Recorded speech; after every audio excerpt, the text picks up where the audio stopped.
वेदांत परिभाषा। वेदांत परिभाषा ग्रंथ में पेज नंबर 119 देखिए, अतः एव अनुमानस्य न अन्वय व्यतिरेकी रूपत्वम्। क्यों? व्यतिरेक व्याप्ति ज्ञानस्य अनुमिति अहेतुत्वात्। ठीक है। तो वेदांत मत में 6 प्रमाण तो मानती ही है, उसमें जो अनुमान है उस अनुमान के 3 भेद करते हैं नैयायिक लोग, केवल अन्वयी, केवल व्यतिरेकी और अन्वय व्यतिरेकी। ठीक है। किंतु वेदांत मत में केवल अन्वय अनुमान मानते हैं, केवल अन्वयी भी नहीं मानते और केवल व्यतिरेकी भी नहीं मानते हैं। केवल व्यतिरेकी अनुमान का नैयायिक के द्वारा माना गया जो केवल व्यतिरेकी अनुमान है, उसका अंतर्भाव वेदांत मत में अर्थापत्ति प्रमाण में करते हैं। और जो केवल अन्वय अनुमान नैयायिक लोग मानते हैं वो अपने वेदांत या वेदांत मत में है नहीं। क्यों? कि वेदांत मत में केवल अन्वय ऐसा कोई पदार्थ ही नहीं है कि जिसको साध्य बनाकर केवल अन्वय अनुमान सिद्ध हो जाए। क्योंकि केवल अन्वय शब्द का अर्थ होता है अत्यंताभावा प्रतियोगित्वम केवल अन्वयित्वम। जो वस्तु अत्यंताभाव का अप्रतियोगी होती है उसको बोलते हैं क्या? केवल अन्वय। नैयायिकों के यहाँ तो प्रमेयत्व, अभिधेयत्व आदि आदि बहुत सारे केवल अन्वयी पदार्थ है, क्योंकि प्रमेयत्व का अत्यंत भाव कहीं पर भी नहीं मिलता है। यदि कहीं अत्यंत भाव मिलता तो उस अत्यंत भाव का प्रतियोगी बनता कौन? प्रमेयत्व। किंतु अत्यंत भाव नहीं मिल रहा है, अतः प्रमेयत्व प्रतियोगी नहीं बन रहा है, अर्थात अप्रतियोगी है। तो अत्यंत भाव का जो चीज अप्रतियोगी होती है उसको केवल अन्वयी बोलते हैं। और वेदांत मत में तो ब्रह्म में सभी चीजों का अत्यंताभाव है, अर्थात ब्रह्मनिष्ठ जो अत्यंताभाव अन्य पदार्थों का, उस अत्यंताभाव का प्रतियोगी सभी चीज होने के कारण अप्रतियोगी कोई भी नहीं है, अर्थात केवल अन्वयी कोई है नहीं है। तो जिसको साध्य बनाकर केवल अन्वय अनुमान कह पावे, अर्थात केवल अन्वय अनुमान भी नहीं मानते और केवल व्यतिरेकी भी नहीं मानते, केवल अन्वय अनुमान मानते हैं। कहा वेदांत मत ने इस बात को बताया। तो वही कह रहे फिर अतः एव, मिला पंक्ति, अतः एव। इसके अवतरणिका के रूप में एक छोटा वाक्य लिखिए,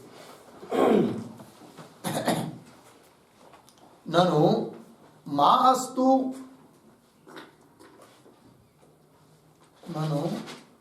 अस्तु केवल व्यतिरेकी अनुमानम,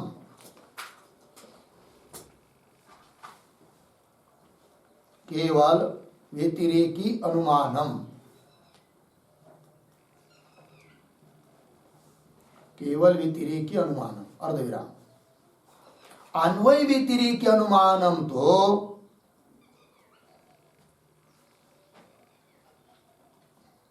अन्वय व्यतिरेकी अनुमानम तो कस्मात् न भवेत्,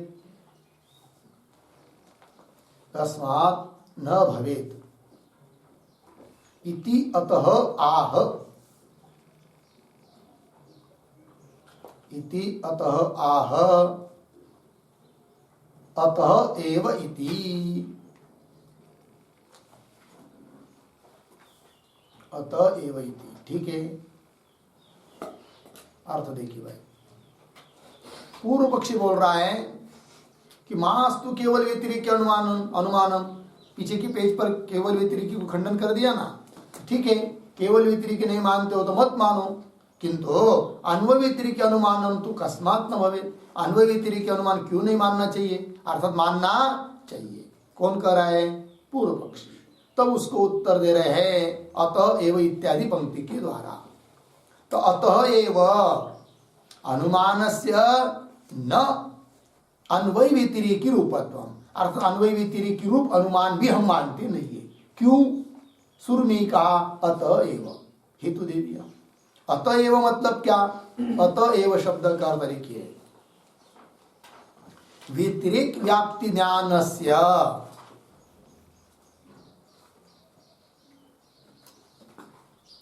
व्यतिरेक व्याप्ति ज्ञानस्य अहेतुत्वात् एव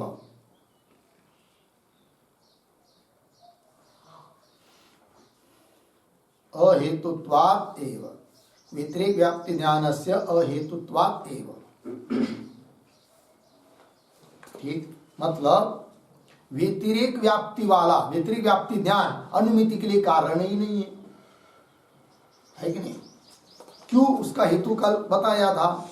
तो व्यतिरेक व्याप्ति ज्ञान अनुमिति के लिए कारण नहीं, इसलिए ही अन्वय व्यतिरेक हम मानते नहीं है, क्योंकि अन्वय व्यतिरेक जब कहेंगे उसमें व्यतिरेक ही भी आ गया, तो व्यतिरेक व्याप्ति कहना पड़ेगी, जबकि व्यतिरेक व्याप्ति अनुमिति के लिए कारण हम मानते ही नहीं है। ये बात पंक्ति देखिए, अतएव अनुमानस्य न अन्वय व्यतिरेक रूपत्वम।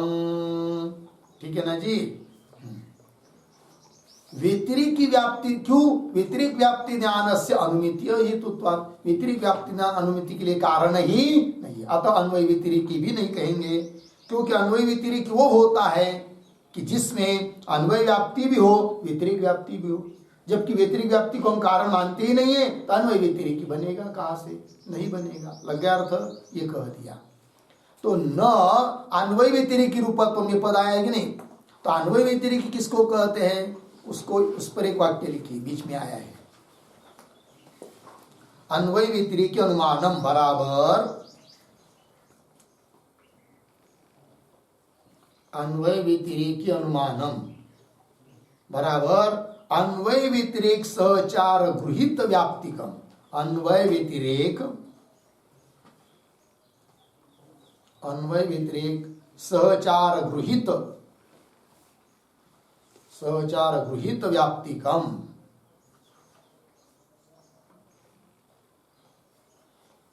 ठीक है, सहचार गृहीत व्याप्तिकम अर्थ है अन्वय व्यतिरेक मतलब अन्वय सहचार व्यतिरिक सहचार। अन्वय सहचार देखकर गृहीत हुई जो व्याप्ति है और व्यतिरिक सहचार को देखकर ग्रहण की गई जो व्याप्ति है, और ऐसे दोनों व्याप्ति वाला जो अनुमान होता है उसको कहते हैं क्या? अन्वय व्यतिरेक। किंतु हम लोग वेदांत में मानते नहीं है, क्योंकि व्यतिरिक व्याप्ति ज्ञान को कारण ही नहीं मानते। होगा इतना? तो ये हुआ भाई अनुमान का विभाग वर्णन। अब आगे देखिए, तच्च अनुमानम। अब उस अनुमान का पुनः प्रकारांतर से भेद कर रहे। मतलब अभी तक क्या कहा कि जैसे नैयायिक लोग तीन प्रकार बताते हैं, वैसा वेदांत मत में नहीं है, इस बात को बताया। एक ही अनुमान है, अन्वयी अनुमान। उस अनुमान के अब दो भेद कर रहे हैं। ये आ रही आगे की पंक्ति, तच्च अनुमानम स्वार्थ परार्थ भेदेन द्विधम। मिला पंक्ति? वह अनुमान दो प्रकार का है, स्वार्थानुमान, परार्थानुमान, है नहीं? अनुमान का विभाग कर रहे, स्वार्थानुमान, परार्थानुमान। अब स्वार्थानुमान किसको कहेंगे, परार्थानुमान किसको कहेंगे? तब आगे दे रहे, तत्र स्वार्थम तो उक्तम एव। उन दोनों में से स्वार्थानुमान तो पीछे कह चुके हम लोग, अब परार्थ बताना बाकी है, उसको कह देंगे। ऐसा कह रहे ग्रंथकार। तो क्या लिख रहे हैं? तत्र स्वार्थम तो उक्तम एव। तत्र, तत्र मतलब तत्र शब्द का अर्थ लिखिए,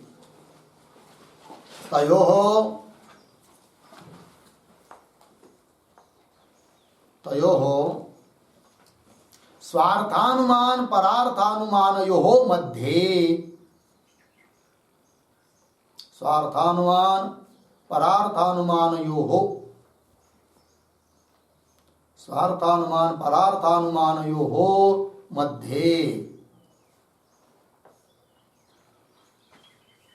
ठीक, तयोः का अर्थ, तत्र का अर्थ, तत्र मतलब उसमें, किसमें? कि उन दो स्वार्थानुमान और परार्थानुमान के बीच में, दोनों में से स्वार्थम तो उत्तम एव कह चुके। कहा कह चुके भाई? तो उत्तम के ऊपर लिखिए, व्यभिचारा दर्शने सति विविचार अदर्शने विविचारादर्शने सति इत्यादिना कौंस में लिखिए पेज नंबर 116 कौंस बंद। आगे उक्तम हो गया। ठीक, मतलब 116 पेज पर विचार आदर्शने सति इत्यादि ना उक्तम इत्यादि से कहा गया है। किंतु किसको कहते स्वार्थ और किसको कहते परार्थ, तो एक टिप्पणी लिखी थी। स्वार्थम नंबर 1, स्वार्थम बराबर, आगे पता है ना परार्थम, तो स्वार्थ परार्थ दोनों को बता देते फिर। तो स्वार्थम बराबर नंबर 1 न्याय प्रयोग अनपेक्षम, न्याय प्रयोगानपेक्षम, न्याय प्रयोग अनपेक्षम स्वमात्र निष्ठ प्रतीति फलकम, स्वमात्र निष्ठ प्रतीति फलकम स्वार्थम।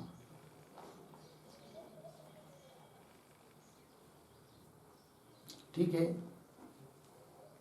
न्याय प्रयोगानपेक्षम स्वमात्र निष्ठ प्रतीति फलकम स्वार्थम हुआ। अब परार्थम के लिखिए, परार्थम को परार्थ अनुमान। परार्थम बराबर पर पुरुष निष्ठ, पर पुरुष निष्ठ प्रतीति फलकम,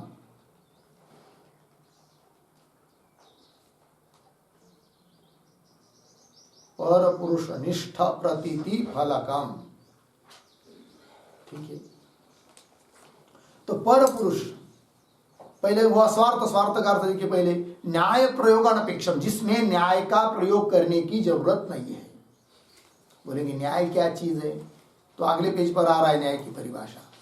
तो न्याय मतलब वाक्यों अवयव का समूह, उनका प्रयोग की जरूरत नहीं है। और स्वमात्र निष्ठ अपने में ही होने वाली जो प्रतीति अर्थात ज्ञान, उस प्रतीति को देने वाला जो अनुमान है उसको कहेंगे क्या, स्वार्थानुमान। जैसे स्वयं ही गए, 2-4 जगह देखा, जा जा धूम होता है, वाह वाह वन्नी होता है, देखा, सहचार दर्शन हुआ, फिर व्याप्ति का निश्चय हुआ, अनुभव, वो संस्कार अंतःकरण में रहे। फिर कभी काज कहीं पर्वत के पास गए, धूम को देखा पर्वत के ऊपर, पक्षधर्मता ज्ञान हुआ। उसके बाद अनुभूत व्याप्ति के जो संस्कार अंतःकरण में थे, वो संस्कार का उद्बोध हुआ। और उद्भूत संस्कार और पक्षधर्मता ज्ञान, इन दोनों से हो जाती है अनुमिति, पर्वतो वन्यमान। ठीक है, तो यह ज्ञान जो हुआ पर्वत वन्य वाला है, यह ज्ञान स्वयं अपने में ही हुआ, पर पुरुष में नहीं हुआ। अतः यह जो अनुमान हुआ, यह हुआ कौन, स्वार्थानुमान। अब अपने को जो ज्ञान हुआ है वो दूसरे को भी होवे, इसके लिए जो शब्द प्रयोग किया जाएगा उसको कहेंगे क्या, परार्थ अनुमान। दूसरे में भी ज्ञान उत्पन्न कराने वाला जो अनुमान, उसको कहेंगे परार्थ अनुमान। वो कैसा है, उसका स्वरूप आ रहा है आगे। तो वही पर पुरुष निष्ठ, दूसरे पुरुष में होने वाली जो प्रतीति अर्थात ज्ञान, उस ज्ञान को देने वाला फलकम, फल देने वाला, ज्ञान रूप फल को देने वाला जो अनुमान है वो परार्थ अनुमान। ठीक है, चलिए मूल पंक्ति में, तत्र स्वार्थम तो उक्तमेव परार्थम तो मिला। परार्थ क्या है उसको बता रहे अभी आगे पेज नंबर 122 पर। परार्थम तो न्याय साध्यम, ये उसका लक्षण हुआ, न्याय साध्यम परार्थ मिला जी, न्याय साध्यम। अब न्याय क्या चीज है, न्याय से साध्य होने वाला अनुमान परार्थ अनुमान है। किंतु न्याय क्या है, तो न्याय की परिभाषा कर रहे, न्यायो नाम अवयव समुदाय, अवयव के समुदाय को न्याय कहते हैं। मिला जी, अवयव का जो समूह। फिर पुनः प्रश्न उठेगा अवयव क्या है, तो अवयव की परिभाषा करेंगे। अभी अवयव कितने हैं, कौन है, वो बताएंगे आगे। तो पहले न्याय का अर्थ बताया यहाँ पर, न्यायो नाम अवयव समुदाय। और एक लक्षण लिख लीजिए न्याय का, न्यायत्वम बराबर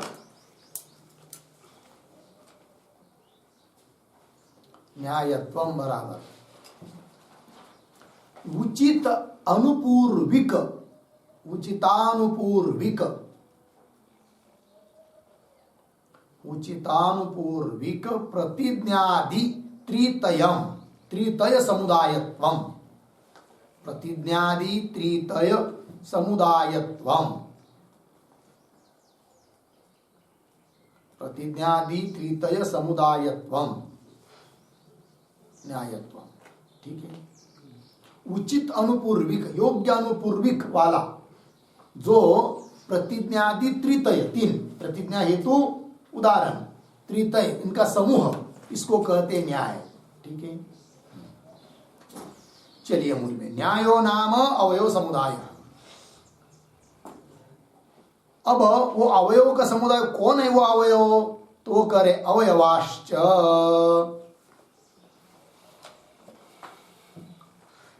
ठीक है। अवयवाश्च त्रयः एव प्रसिद्धा तीन अवयव मानते हैं वेदांत मत में, जबकि नैयायिक लोग 5 अवयव मानते हैं प्रतिज्ञा हेतु उदाहरण उपनय और निगमन। ठीक है ना जी। ये 5 मानते हैं उपनय निगमन, ये 2 और जोड़ते हैं वो लोग, किंतु वेदांत मत में कितने अवयव हैं? 3 है। तो वही कह रहे अवयवाश्च। अवयव क्या है भाई? अवयव की परिभाषा लिखेंगे प्रतिज्ञादि वाक्य विशेषाः अवयवाः।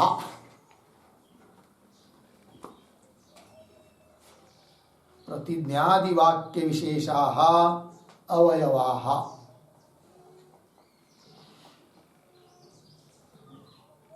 प्रतिज्ञादि वाक्य विशेषाः अवयवाः अर्धविराम। तेषां समुदायः न्यायः।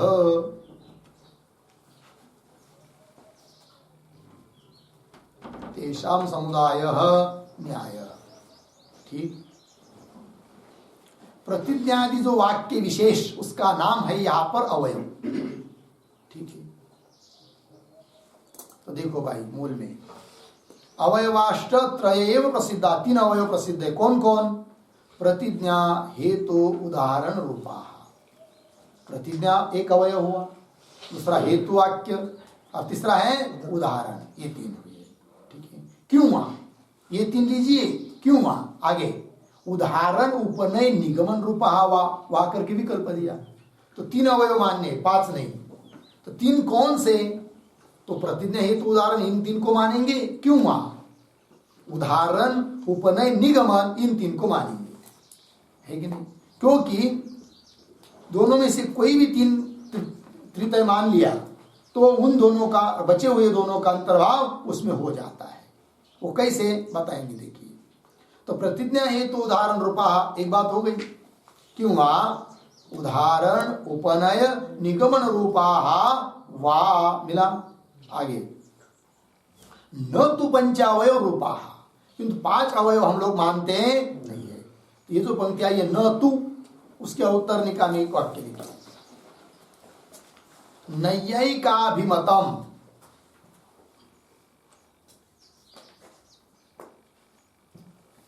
नैयायिकाभिमतम पंचावयव रूप पंचावयवम निराकरोति। पंचावयवम निराकरोति न तु इति।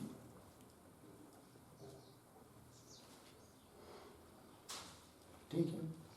नैयायिक अभिमत नैयायिक के द्वारा माने गए जो 5 अवयव है उसका निराकरण कर रहे इस पंक्ति से न तु पंचावयव रूपा। ठीक है। अब वो 5 अवयव कौन है कि जिनमें से 3 ही मान रहे वेदांत मत में। तो 5 अवयवों को भी थोड़ा लिख लेते हैं, उसके ऊपर लिखिए। तो प्रतिज्ञा हेतु उदाहरण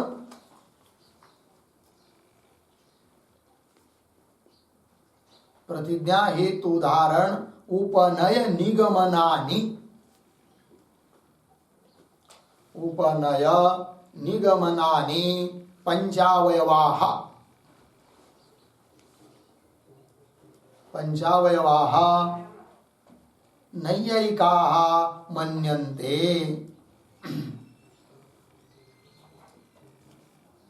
पंचावयवाः नैयायिकाः मन्यन्ते। पूर्ण विराम। नंबर 1, पर्वतो वन्यमान इति प्रतिज्ञा।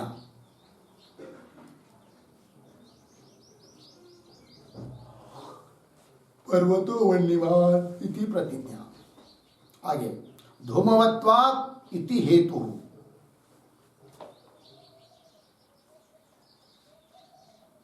धूमवत्वात् इति हेतु। पूर्ण विराम। यो यो धूमवान स स वन्यमान। यो यो धूमवान स स वन्यमान इति उदाहरणम्।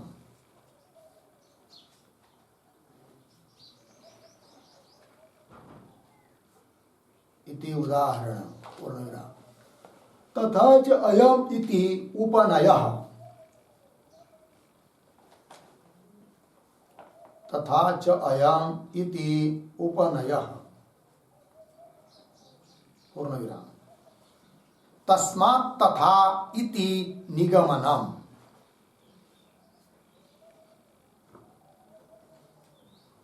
तस्मात् तथा इति निगमनम्।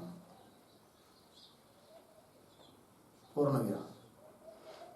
आगे, साध्य विशिष्ट पक्ष बोधक वचनम।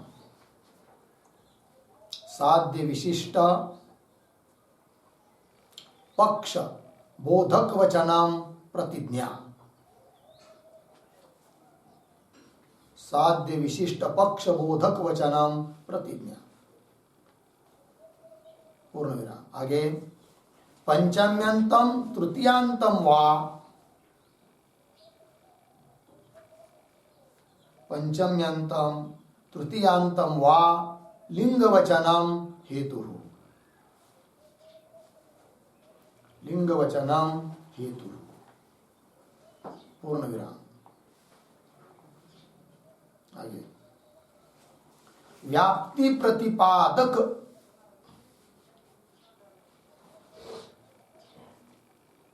व्याप्ति प्रतिपादक दृष्टांत वचनम।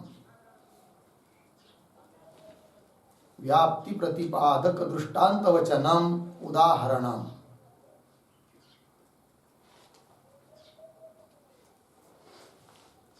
उदाहरणम वा। आगे, पूर्ण विराम। उदाहृत व्याप्ति विशिष्टत्वेन। उदाहृत व्याप्ति विशिष्टत्वेन हेतोः। हेतोः पक्षधर्मता प्रतिपादक। पक्षधर्मता प्रतिपादक वचनम। प्रतिपादक वचनम उपनयः। पूर्ण विराम। आगे, पक्षे पक्षे साध्यस्य साध्यस्य अबाधितत्व अबाधितत्व प्रतिपादक वचनम।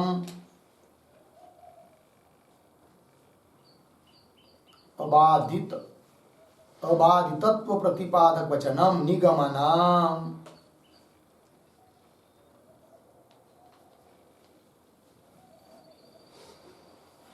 अर्थ हो गया ना। तो प्रतिज्ञा, हेतु, उदाहरण, उपय, उपनय और निगमन, ये 5 अवयव मानते नैयायिक। तो उदाहरण में बताया, जैसे पर्वतो वन्यमान धूमाति, इस अनुमान में 5 अवयव कौन कौन है। तो पर्वतो वन्यमान इति प्रतिज्ञा, ये प्रतिज्ञा वाक्य है। धूमवत्वात्, ये हेतु वाक्य है, हेतु अवयव है। यो यो धूमवान स स वन्यमान यथा मानसम इति उदाहरणम, ये उदाहरण वाक्य है। तथा च अयम इति उपनय। तथा च अयम, अयम तथा, अयम अयम अयम पर्वत तथा तथा वन्य व्याप्य धूमवान। यह पर्वत भी कैसा है? वन्य व्याप्य धूम वाला है। ये हुआ उपनय। और निगमन क्या है भाई? तस्मात् तथा, ये निगमन वाक्य है। तस्मात् तथा, तस्मात् मतलब वन्य व्याप्य धूमवत्वात् तथा तथा वन्यमान अयम पर्वत, यह पर्वत वन्य वाला है। यह हुआ निगमन वाक्य। और उनकी व्याख्या भी लिख के दी।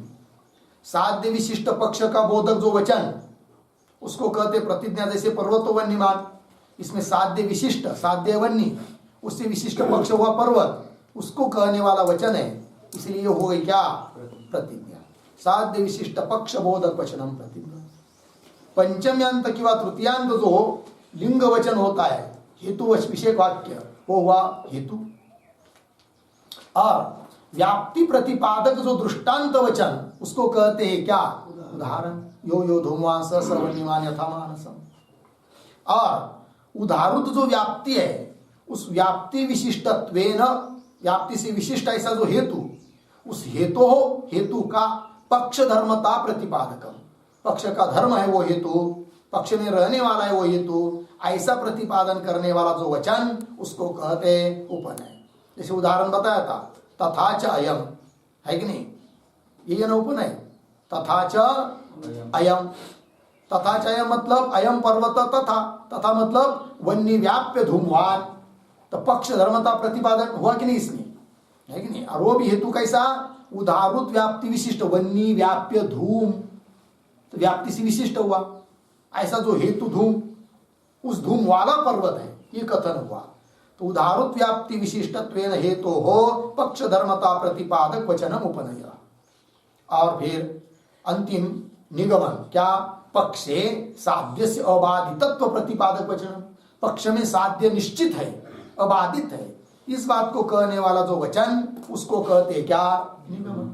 जैसे उदाहरण में दिया था, तस्मात् तथा, तस्मात् वन्य व्याप्य धूमवत्वात् तथा पर्वत, तथा अर्थात पर्वत वन्यमान, तो साध्य अबाधित रूप से पक्ष में है, इस बात को बताया। ये हुआ फिर उपनय। लग गया अर्थ जी? ये 5 अवयव समझ में आ गए। तब अब समझ में आएगा आगे की पंक्ति कि वेदांत मत में 3 ही माने हैं, 5 मानने की जरूरत भी नहीं है, क्योंकि उन 3 में ही अन्य दोनों का अंतर्भाव हो जाता है। वो कैसे? आगे की पंक्ति पढ़िए। अवयवत्रयेन एव व्याप्ति पक्ष धर्मतया, व्याप्ति पक्ष धर्मतयो हो उपदर्शन संभवेन अधिक अवयव द्वयस्य व्यर्थत्वात्। मेरा पंक्ति देखो भाई, अवयव त्रयेन एव, 3 अवयव के द्वारा ही, 3 चाहे कौन से भी, पहले 3 मानिए चाहे अंतिम की 3 मानिए। पहले 3 मतलब प्रतिज्ञा हेतु उदाहरण, क्यों? अंतिम की 3 मतलब उदाहरण उपनय निगमन। अवयव त्रयेन एव, इन 3 अवयवों के द्वारा ही व्याप्ति, व्याप्ति का ही बोध हो जाता है, उसमें पक्ष धर्मता के विज्ञान हो जाता है, ठीक है ना? व्याप्ति पक्ष धर्मतयो हो, और ये अनुमिति के लिए कारण है। तो व्याप्ति पक्ष धर्मतयो उपदर्शन संभवेन, उपदर्शन, उपदर्शन शब्द का अर्थ लिखिए ज्ञान, ज्ञान संभवेन, व्याप्ति का भी ज्ञान हो सकता है, पक्ष धर्मता का भी ज्ञान होता है, इन तीनों से ही। तो उपदर्शन संभवेन, ऐसा होने से अधिक अवयव द्वयस्य, अतिरिक्त जो 2 अवयव, उनको जो अधिक अवयव द्वयस्य व्यर्थत्वात्, अधिक जो 2 अवयव है वो मानना व्यर्थ है, ये बात कही। लग गया पंक्ति जी? तो जो बात लिखी है व्यर्थत्वात्, तो उस पर लिखते थोड़ा एक वाक्य।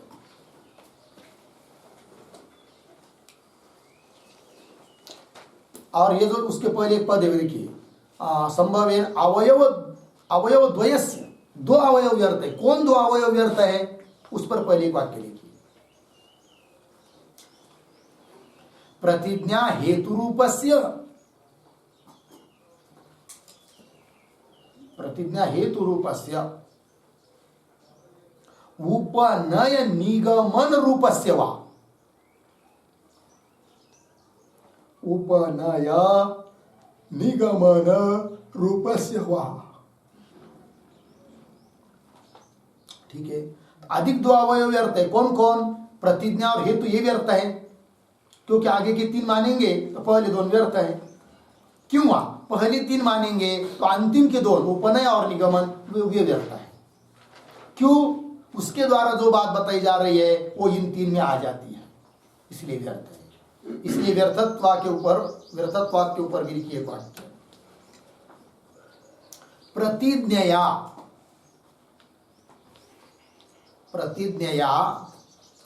निगमनार्थस्य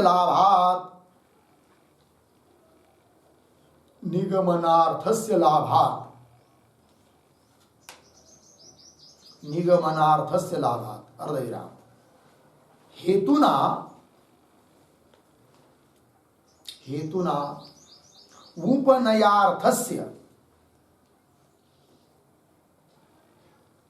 उपनयार्थस्य लाभात् इति भाव पूर्णविराम। तथा च उक्तम मानमेयोदये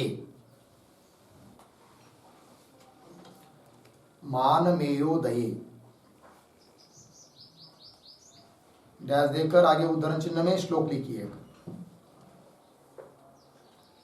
प्रतिज्ञेया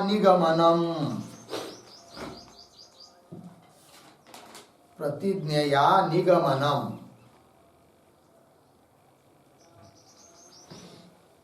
हेतुना उपनयस्तथा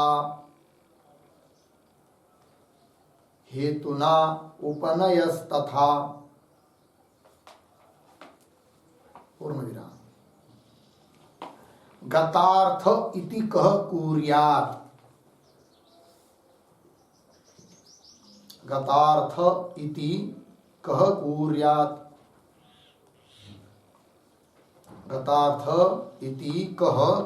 आगे पंचावयव घोषणम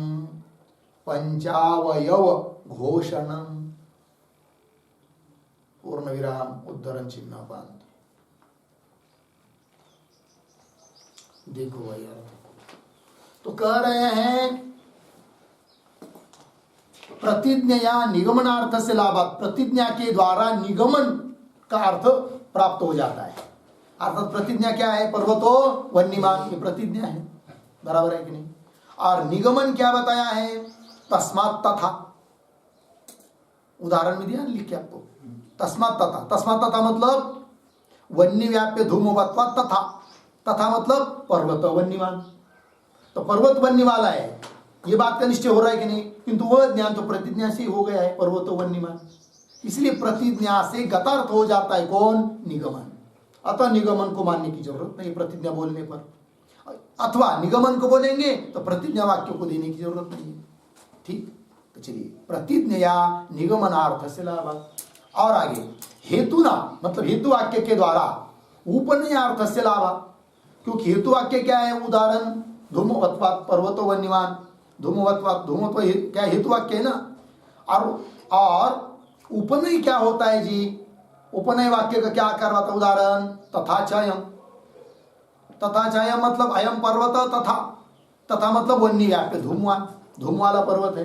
तो धूम वाला पर्वत है अर्थात हेतु वाला पर्वत है, और वह बात तो हेतु वाक्य से ही पता चल गई। और तो हेतु वाक्य से गतार्थ हुआ कौन? उपनय। वही लिख के दिया आपको, प्रतिज्ञा निगमनार्थ से लाभात् हेतुना उपनयार्थ से लाभात् इति भाव।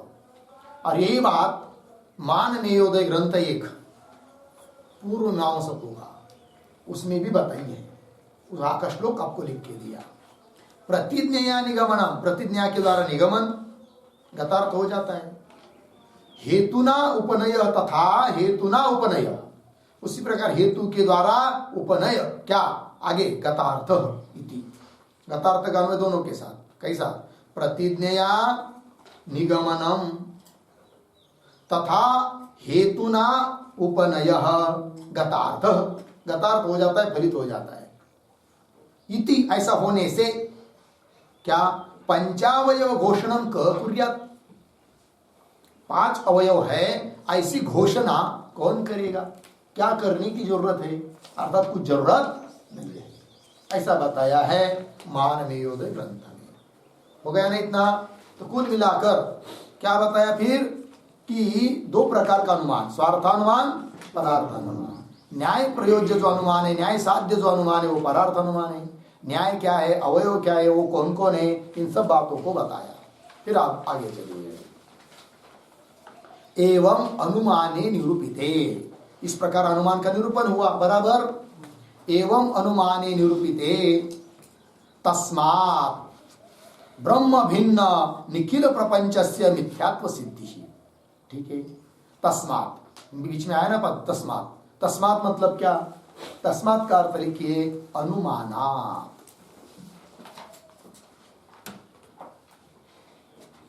तस्मात् मतलब अनुमानात्, अनुमान से।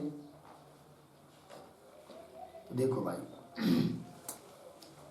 तो एवं अनुमान निरूपित, इस प्रकार अनुमान का निरूपण होने पर तस्मात् मतलब उस अनुमान से क्या लाभ होगा वेदांत में? तो करे ब्रह्म भिन्न निखिल प्रपंचस्य, ब्रह्म को छोड़कर निखिल यावत प्रपंच वो सब मिथ्या है, इस बात की सिद्धि कर सकते हैं। बोलेंगे ठीक है, अच्छी बात है, तो करो, मिथ्या कैसा है प्रपंच बताओ। तो कह रहे आगे के पंक्ति में, ठीक है ना, तथा ही करके उसी बात को स्पष्ट कर रहे। कौन बात को? कि अनुमान से ब्रह्म भिन्न यावत प्रपंच मिथ्या कैसा है, इस बात की सिद्धि कर रहे। तथा ही ब्रह्म भिन्नम सर्वम मिथ्या ब्रह्म भिन्नत्वात् यद एवं तदेवं यथा शुक्ति रूप्यम। मेरा पंक्ति यह अनुमान है भाई। इसमें एक पक्ष, एक साध्य, हेतु, उदाहरण सब है। तो पक्ष कौन है यहां पर? ब्रह्म भिन्नम सर्वम विपक्ष है। ब्रह्म को छोड़कर बाकी सब कुछ यावत अविद्या विद्या का कार्य ये सब आएगा। ठीक है, सर्वम कैसा है? ये सब मिथ्या, ये सब क्या है? मिथ्या है। तो साध्य क्या हुआ? मिथ्यात्व। साध्य हुआ मिथ्यात्व, क्योंकि श्रुति भी कहती है ब्रह्म को छोड़कर यावत प्रपंच कैसा है? मिथ्या है। कौन श्रुति? अतो अन्यत आर्तम, आई आती है ना श्रुति। इस श्रुति के द्वारा ब्रह्म भिन्न सब कुछ मिथ्या बताया है, उसी मिथ्यात्व को सिद्ध कर रहे अनुमान के द्वारा। तो ब्रह्म भिन्न सर्व मिथ्या। हेतु कौन है? ब्रह्म भिन्नत्व, ब्रह्म से भिन्न होने के कारण। व्याप्ति यदेवं तदेवं, मतलब जो चीज ब्रह्म से भिन्न होती है वह मिथ्या होती है। उदाहरण यथा शुक्ति रूप्या, शुक्ति के ऊपर प्रतीत रजत ब्रह्म से भिन्न है अतः मिथ्या है। उसी प्रकार समस्त प्रपंच ब्रह्म से भिन्न है अतः मिथ्या है। तो व्याप्ति दिया है यद एवं तद एवं, उसका अर्थ लिखिए उन पदों का। यद प्रतीक, यद बराबर वस्तु, यद वस्तु, आगे एवं प्रतीक, एवं बराबर ब्रह्म भिन्नम, ब्रह्म भिन्न। आगे प्रतीक है तद बराबर तद वस्तु, तद वस्तु। आगे प्रतीक एवं बराबर मिथ्या इत्यर्थ।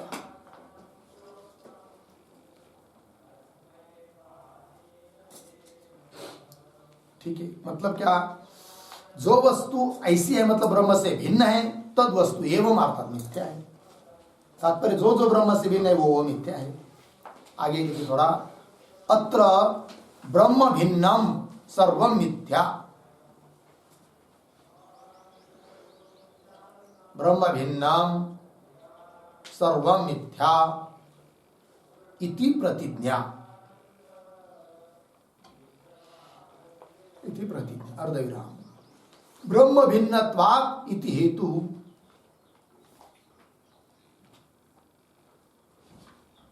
ब्रह्म भिन्नत्वात् इति हेतु अर्धविराम। यदेवं तदेवं इति उदाहरणम्।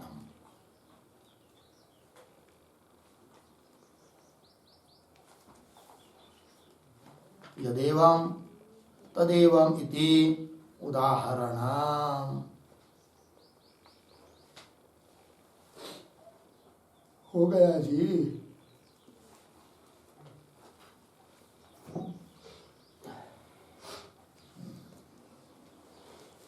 हो गया। तो अनुमान के द्वारा भी ब्रह्म भिन्न समस्त प्रपंच मिथ्या है, निखिल प्रपंच मिथ्या है, इस बात की सिद्धि हुई। किंतु इस अनुमान के ऊपर पूर्व पक्षी कुछ आक्षेप कर रहे हैं, फिर उस आक्षेप का भी उत्तर देना है, किंतु उसका विचार हम लोग कल करते हैं। ठीक है। ओम पूर्णमदः पूर्णमिदं पूर्णात् पूर्णमुदच्यते पूर्णस्य पूर्णमादाय पूर्णमेवावशिष्यते। ओम